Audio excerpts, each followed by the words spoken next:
Hey there, friends. Kevin here from the Chord Progression Podcast. The podcast is inspiring young rock metal fans to discover new music and helping find a place they can connect and feel accepted.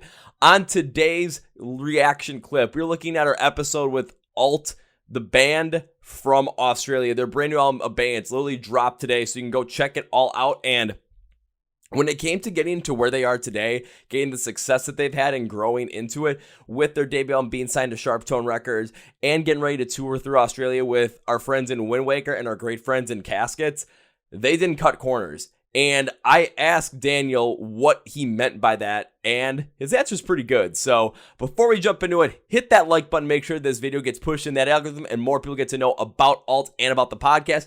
Also, hit that subscribe button as well if you're not subscribed already to enjoy all our brand new podcast episodes every single Tuesday and Thursday, all the reaction clips and our song reactions on Friday as well for you to discover so much more new music and find places to connect and feel accepted. On that note, let's go. So what were some of those things that you were doing that you would consider not cutting corners from your local scene days to where you are today? Yeah, I guess I think there's a lot of pieces to the puzzle, really. Well, first of all, obviously the band's gonna have talent. Like the band has to have talent, and there has to be will. Like you all have to want it, and you have to be on the same page, all wanting the same thing.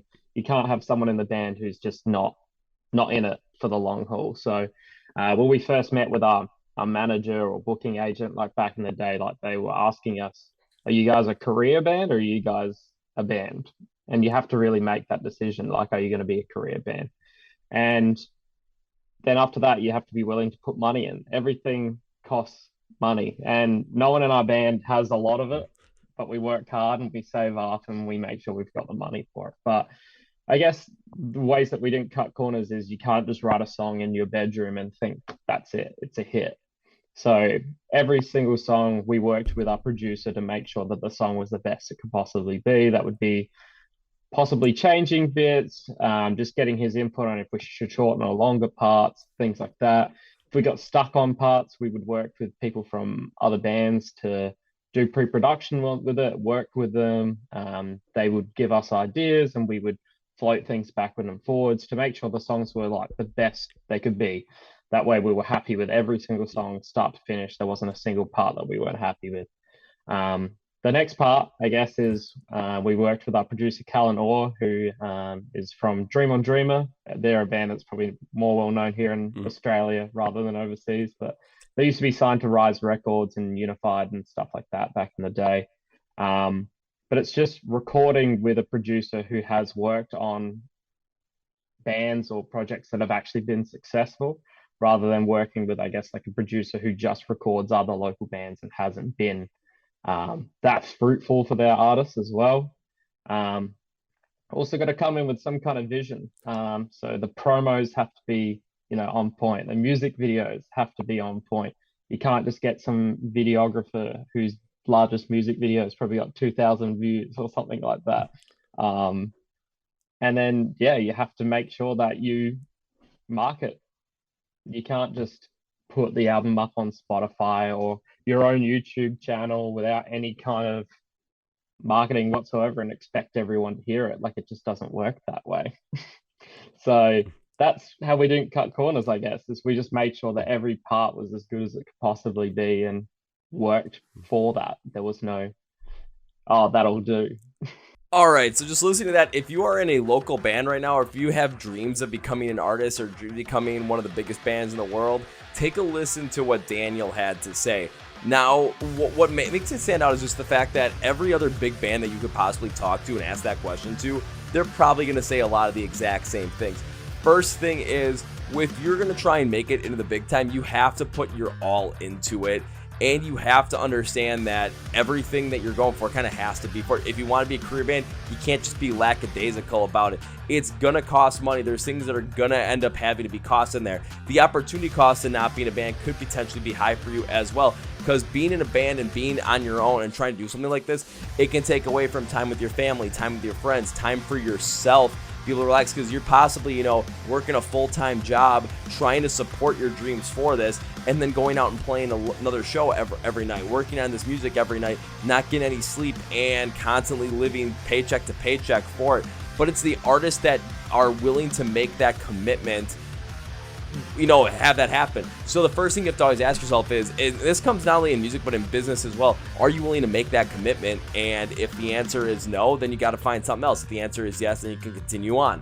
And the other things I said about not cutting corners when it came to, when you're writing a song, you can't just write a song in your bedroom and call it a day and think that's a hit. There's so much other work that has to go in there, and you're going to want to try and work with the people that are going to be the best for you, the best producer that you can work with that's going to be able to get you to the place where you want to go and follow along and maximize out on the vision that you have for the band. Find the people that are around you, like the videographers, people that can help promote you, the people that can help market your stuff, that are going to help you get to that next point. Again, is it going to cost money? Yes, but all things do cost money in this world. That's the world we live in.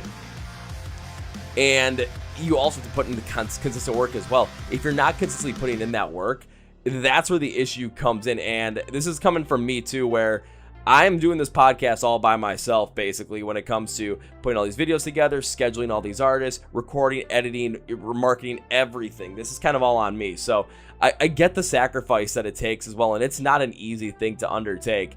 So when he says not cutting corners, he's not talking about one specific aspect of the business. He's not talking about one specific aspect of the band.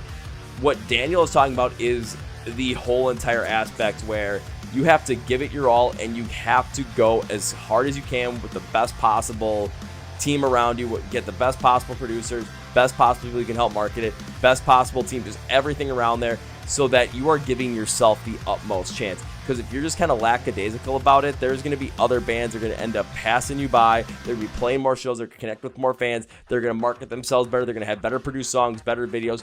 And those are going to be the bands that are going to go from, maybe opening on a local show to headlining one of those local shows. And you might be the opener on that local show, but that band will be the headliner. Then they're going to be the openers on local shows for some of those bigger bands that are coming through. They're looking for a local opener. Then they're going to be the ones that start touring regionally, then touring nationally, and potentially could become something like Bring Me the Horizon. Bring Me the Horizon didn't get to where Bring Me the Horizon is today without marketing themselves early on and constantly not cutting corners on it, to the point where they can pretty much make whatever music they feel like. And we're at the point where like, yep, that's just Bring Me the Horizon. So you want to get to that point, don't cut corners. I want to thank you guys for watching this one. Check out Alt's brand new album, Abeyance, which is out today. If you want to check out our full interview with Daniel from Alt, go to the description of the podcast. The full interview link is down there, along with our links for Spotify, Apple Podcasts, iHeart, and Amazon if you just want to listen. Hit that like button if you enjoyed this video. Hit that subscribe button if you want to subscribe and make sure that you're notified every time we do one of these reaction clips, every time we do a song reaction on Fridays, and every time an episode comes out from the podcast every single Tuesday and Thursday to discover new music, help you find a place to connect and feel accepted. On that note, guys, this is Kevin, and I'm out.